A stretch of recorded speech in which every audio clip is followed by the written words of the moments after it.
Bismillahirrahmanirrahim. Alhamdulillahirabbil alamin wassalatu wassalamu ala al-mab'uts rahmatan lil alamin nabiyyina Muhammadin wa ala alihi wa sahbihi wa man tabi'ahum bi ihsanin ila yaumiddin. Amma ba'd. Kemudian pembahasan berikutnya, dan ini kemarin yang kita cukupkan, pembahasan tentang muhkam dan mutasyabih. Kita sudah sebutkan kemarin Allah Subhanahu wa taala sendiri di dalam Al-Qur'an yang menyebutkan, mensifati Al-Qur'annya dengan muhkam dan mutasyabih. Di sebagian ayat Allah sifati Al-Qur'annya bahwa seluruhnya muhkam, tapi dalam ayat yang lainnya justru sebaliknya.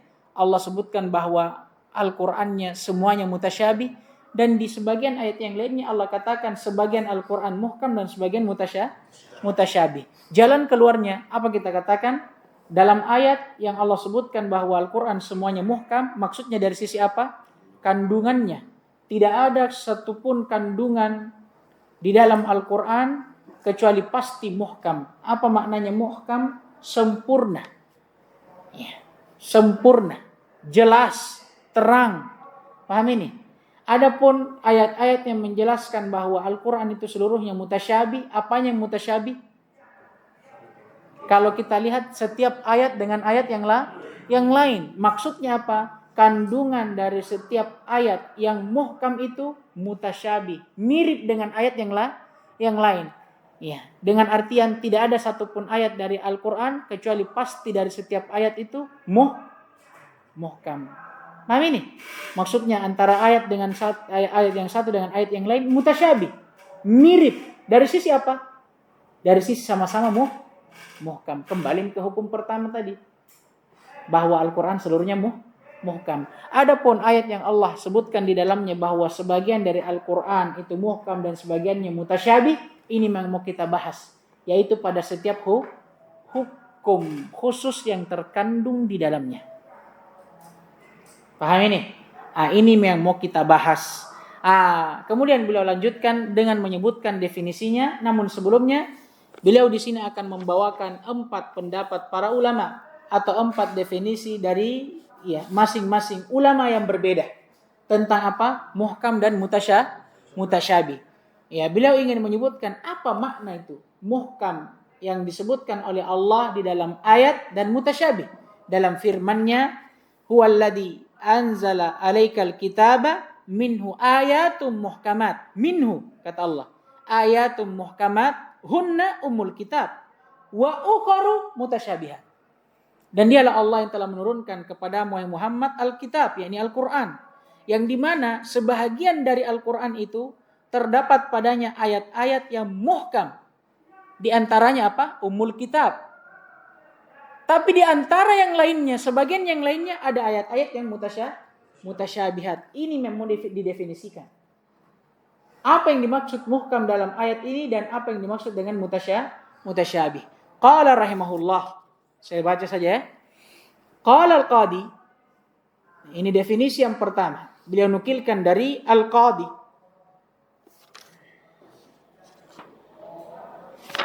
Qala al-Qadi, ini definisi pertama, al-muhkam al-mufassar. Muhkam itu apa yang telah ditafsirkan. Wal mutasyabih al-mujmal. Adapun yang mutasyabih, dia sesuatu yang mujmal, yang global, yang belum ditafsirkan. Paham tidak ini? Disebutkan oleh para ulama maknanya, muhkam dia adalah lafaz yang tidak perlu penjelasan, karena makna asal dari lafaz itu sendiri sudah diketahui. Adapun mutasyabih, dia adalah lafaz yang perlu kepada penjelasan, karena makna dari lafaz itu sendiri tidak diketahui. Ini definisi yang pertama. Tsumma qala rahimahullah wa qala Ibnu Aqil. Ini definisi yang kedua. Beliau nukil dari Ibnu Aqil. Dan Ibnu Aqil yang diinginkan di sini Ibnu Aqil Al-Hambali. Pemilik kitab Al-Funun yang dikatakan mafqud, telah hilang dan tidak sempat dicetak. Yang para ulama pun berselisih dengan keadaan kitab ini. Di antara mereka ada yang mengatakan kitab ini berjumlah 800 jilid. Ada yang mengatakan 300 jilid. Intinya mereka mengatakan bahwa kitab ini kitab yang besar.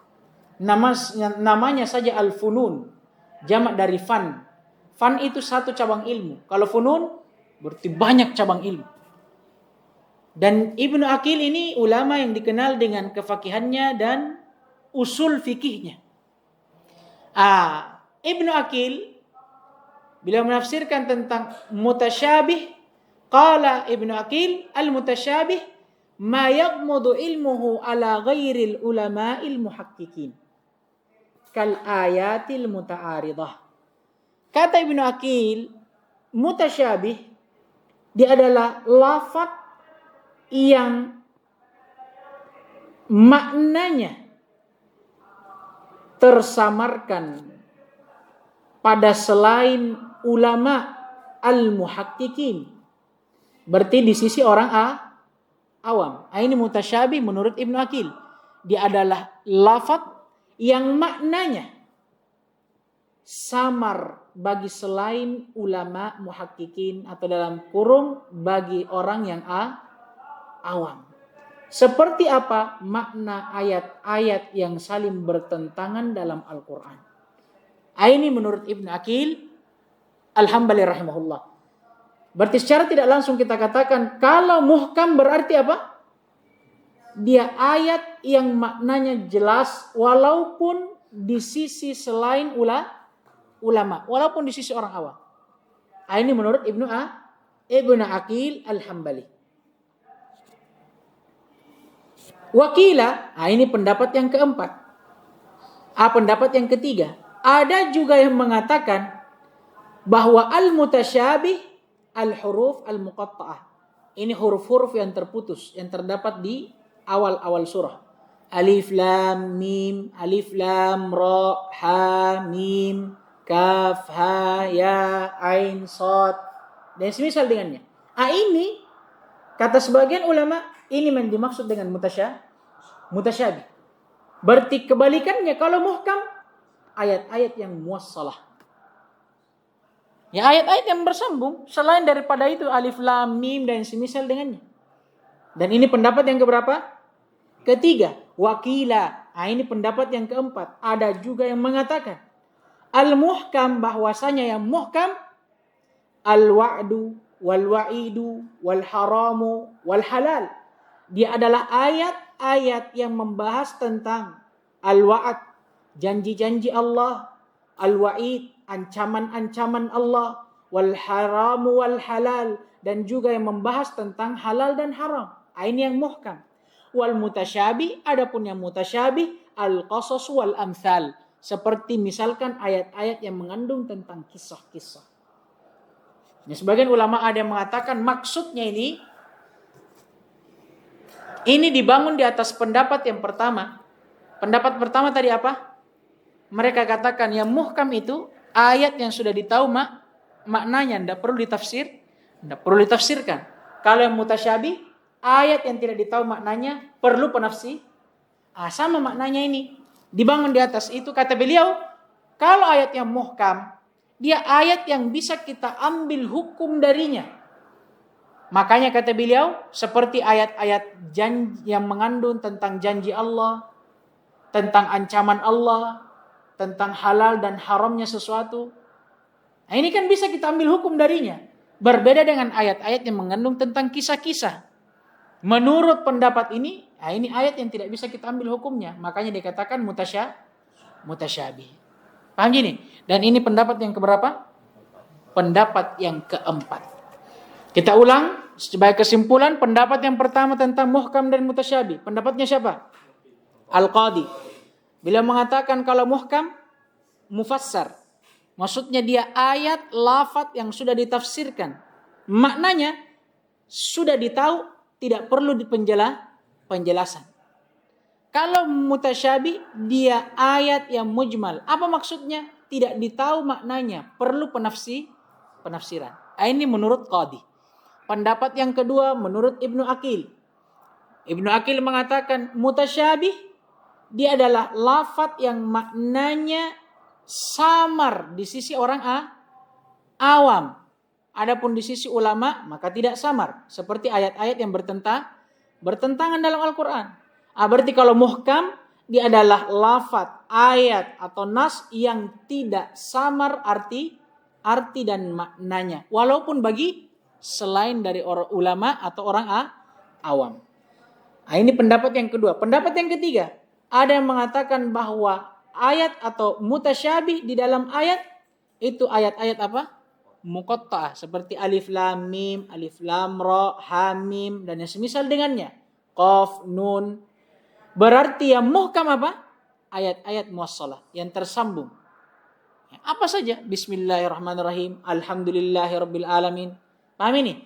Pendapat yang terakhir yang mengatakan kalau muhkam dia ayat yang mengandung tentang janji Allah, ancaman Allah, halal dan haramnya yang darinya bisa dipetik suatu hukum. Kalau mutasyabih dia ayat-ayat berupa kisah yang tidak bisa diambil hukum darinya. Paham tidak ini?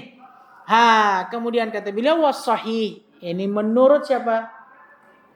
Syekh Abdul Mu'min, sahibul matan. Dan yang benarnya kata beliau annal mutasyabih, bahwasanya ayat-ayat mutasyabih ma yajibul imanu bihi wa yahrumu ta'wiluh. Dia adalah ayat-ayat yang wajib diimani dan tidak boleh ditakwil. Seperti apa? Beliau mengisyaratkan kepada ayat-ayat yang membawakan tentang nama-nama dan sifat-sifat Allah. Ini maksudnya. Ayat-ayat yang mengandung nama dan sifat. Bal yadahu mabsutatan, ma mana'aka an la tasjuda lima khalaqtu biyadayya. Dan yang semisal dengannya. Ayat-ayat inilah kata beliau ini termasuk ayat mutasyabih. Kenapa? Karena dia wajib diimani dan tidak boleh ditakwil. Paham ini? Ini maksud dari beliau. Hanya saja ucapan ini dikomentari oleh para ulama.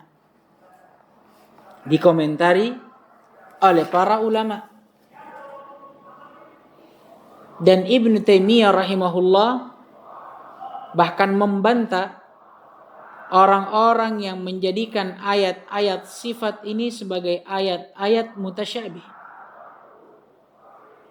Paham ini? Kenapa? Karena ini memberikan sangkaan kepada kita. Ketika kita menamakan ayat-ayat sifat sebagai ayat mutasyabih, ini akan memberikan sangkaan kepada kita bahwa ayat-ayat yang mengandung tentang sifat-sifat Allah itu tidak diketahui maknanya. Dan ini bahaya. Ini akidah orang-orang ahlul bidah dari kalangan mufawwidah. Orang-orang mufawwidah ketika ditanya Ar-Rahmanu 'alal arsy istawa, Allah beristiwa di atas arsy-Nya. Ditanya, apa makna istiwa? Allahu a'lam.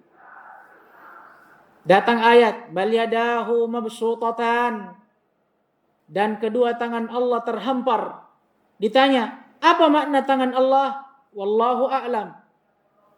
Dan begitu pula dalam ayat-ayat sifat yang lainnya. Ketika ditanya makna sifatnya, mereka mengatakan wallahu a'lam. Dan ini batil. Kenapa? Karena Allah Subhanahu wa taala sendiri yang memerintahkan kita untuk memaknai makna-makna dari sifat-sifatnya sesuai di atas hakikatnya. Paham tidak ini? Dan Allah Subhanahu wa taala sendiri yang telah mengatakan apa? Wa anzalnahu Qur'anan Arabiyyan la'allakum ta'qilun. Kata Allah, kami turunkan Al-Qur'an itu dalam bahasa Arab supaya kalian bisa memahami. Apa maknanya? Ketika datang ayat itu kan berbahasa Arab. Kembalikan kemana? Ke bahasa Arab. Berarti makna dari sesuatu asalnya dalam Al-Qur'an kita kembalikan kemana? Bahasa Arab. Dan makna-makna istiwa, makna-makna nuzul, ata, Ini sifat-sifat Allah yang dalam bahasa Arab kita tahu apa maknanya.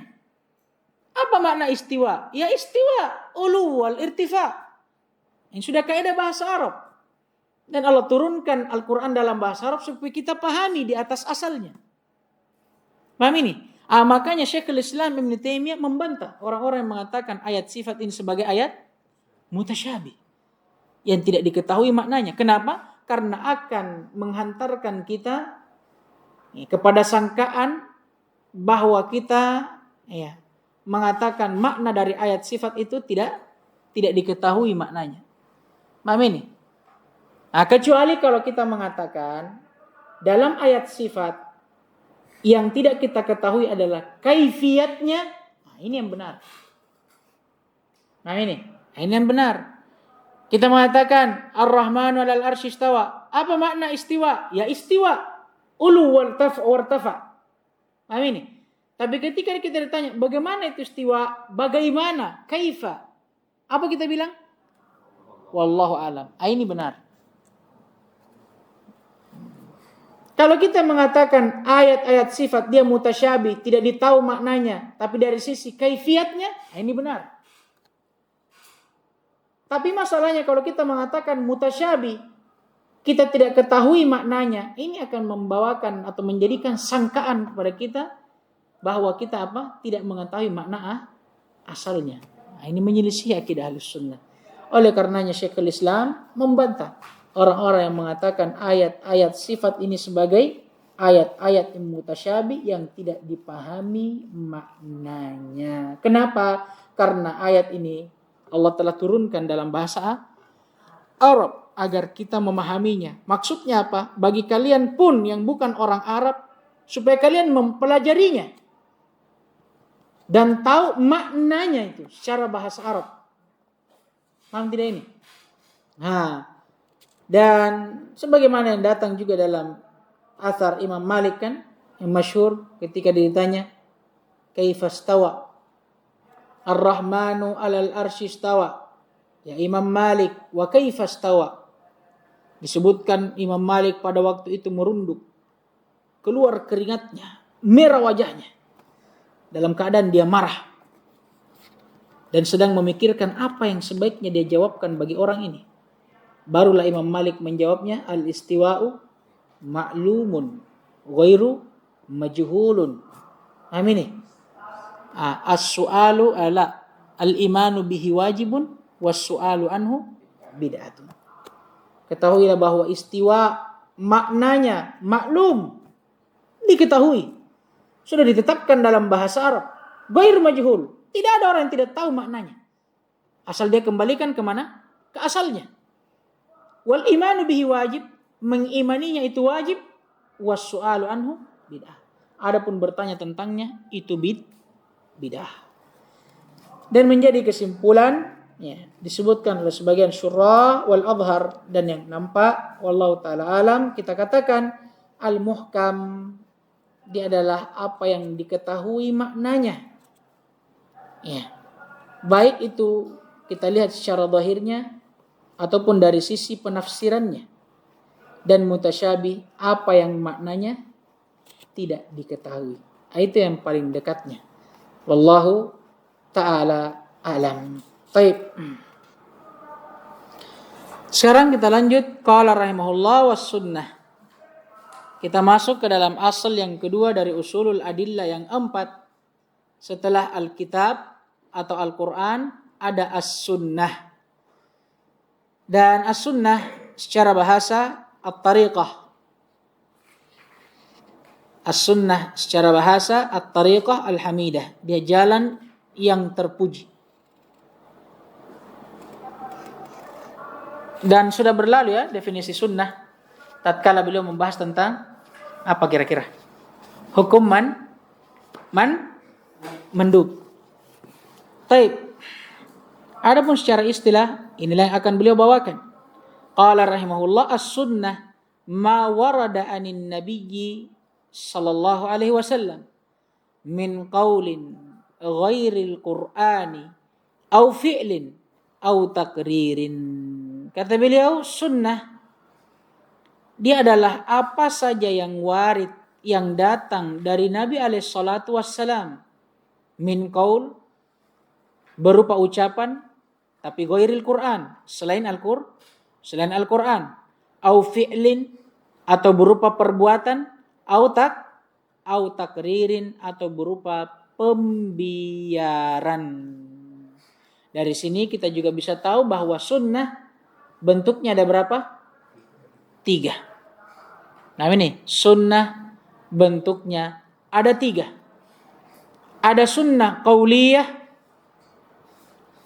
Nah, ini sunnah berupa ucapan, langsung Nabi yang mengucapkannya. Atau sunnah fi'liyah, sunnah tapi berupa perbuatan. Ada sunnah takririyah, sunnah bukan berupa ucapan, bukan juga perbuatan dari Nabi, tapi berupa pembiaran. Nah, ini juga termasuk dari sunnah Nabi.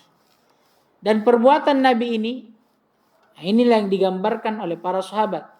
Misalkan ada hadits diriwayatkan oleh fulan bin fulan, qala, dia berkata, kana Rasulullah sallallahu alaihi wasallam yaf'alu kada wa kada. Dahulu Nabi pernah melakukan ini dan itu. Nah, ini maksudnya perbuatan yang digambarkan oleh para sahabat. Adapun takrir ya pembiaran Nabi. Nah, ini pembiaran Nabi. Kemudian kata beliau fal qaulu, sekarang beliau mulai merinci dari setiap sunnah yang beliau sebutkan. Dari sunnah qauliyah, fi'liyah dan takririyah. Qala rahimahullah fal qaulu hujjatun qati'atun yajibu ala man sami'ahu al-amalu bimuqtadah. Adapun sunnah qauliyah, sunnah berupa ucapan. Ini adalah hujjah yang qati'ah, yang pasti. Wajib atas siapapun yang mendengarkannya untuk beramal dengan keharusannya. Nah, ini hukumnya. Paham ini? Apa dalilnya? Lidalalatil mu'jiz ala sidqihi. Dengan dalil pembenaran si mu'jiz. Mu'jiz ini siapa? Mu'jiz dari kata a'jaza yu'jizu. I'jaz, mu'jizun. Pemberi mu'jizat. Siapa berarti? Allah subhanahu wa ta'ala. Dalilnya adalah pembenaran dari Allah subhanahu wa ta'ala terhadapnya. Dan banyak dalil-dalil yang menunjukkan akan hal tersebut. Di antaranya firman Allah subhanahu wa ta'ala, ya ayyuhalladzina amanu aminu billahi wa rasulih. Wahai sekalian orang-orang beriman, kata Allah, berimanlah kalian kepada Allah dan kepada Rasulnya. Sekarang, ayat ini, apa yang terkandung di dalamnya? Perintah Allah sekaligus tasdik, pembenaran Allah terhadap risalah Nabi alaihissalatu wassalam. Kenapa? Ya karena Allah subhanahu wa ta'ala memerintahkan hambanya untuk beriman kepadanya. Menunjukkan bahwa apa yang dia bawa, itu adalah sesuatu yang apa? Hak, benar adanya. Paham ini? Dan juga di ayat yang lainnya, bahkan Allah subhanahu wa ta'ala juga berfirman, qul in kuntum tuhibbunallaha fattabi'uni. Katakanlah wahai Muhammad kepada kaummu, kepada umatmu, kalau kalian betul-betul mencintai Allah, maka ikutilah aku. Bahkan dalam ayat yang lainnya Allah mengancam orang-orang yang menyelisihi jalan atau perintah Nabi alaihi salatu wassalam. Kata Allah, falyahdharil ladzina yukhalifuna an amrih an tusibahum fitnah aw yusibahum adzabun alim. Maka hendaknya orang-orang yang menyelisihi perintah Nabi, hendaknya mereka berhati-hati. Akan ditimpakan atas mereka fitnah. Fitnah ay az-zaik, kesesatan. Dan akan ditimpakan kepada mereka adab yang sangat pedih. Ini di antara ayat yang menunjukkan akan wajibnya beramal dengan apa yang Nabi SAW bawakan, khususnya apa yang beliau ucapkan. Masya Allah. Summa qala rahimahullah wa ammal fi'lu Adapun kalau bentuknya perbuatan, maka beliau akan membagi. Tidak setiap perbuatan itu hukumnya wajib kita lakukan, sebagaimana yang telah berlalu di sunnah fi'liyah di kitab sebelumnya. Paham ini? Karena tidak semua apa yang Nabi perbuat itu disunnahkan dan diwajibkan juga atas kita. Sebagaimana di kitab yang telah berlalu, kadang ada perbuatan Nabi yang merupakan apa? Muqtadal jibillah. Memang sudah menjadi apa? Keharusannya sebagai manusia, fitrahnya. Seperti apa? Makan dan minum.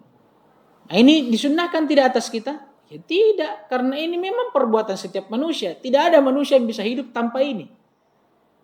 Sebagaimana kita bisa hidup dengan makan dengan sebab kita makan dan minum, beristirahat dan semisal dengannya, Nabi sebagai manusia yang sama dengan kita, ya juga seperti itu. Apakah kita katakan kita makan dan kita minum mengikuti sunnah Nabi yang juga makan dan minum? Tidak, karena perbuatan kita makan dan minum itu juga dilakukan oleh Nabi, itu bukan dari sisi apa? Sunnah, tapi dari sisi muqtadal jibillah.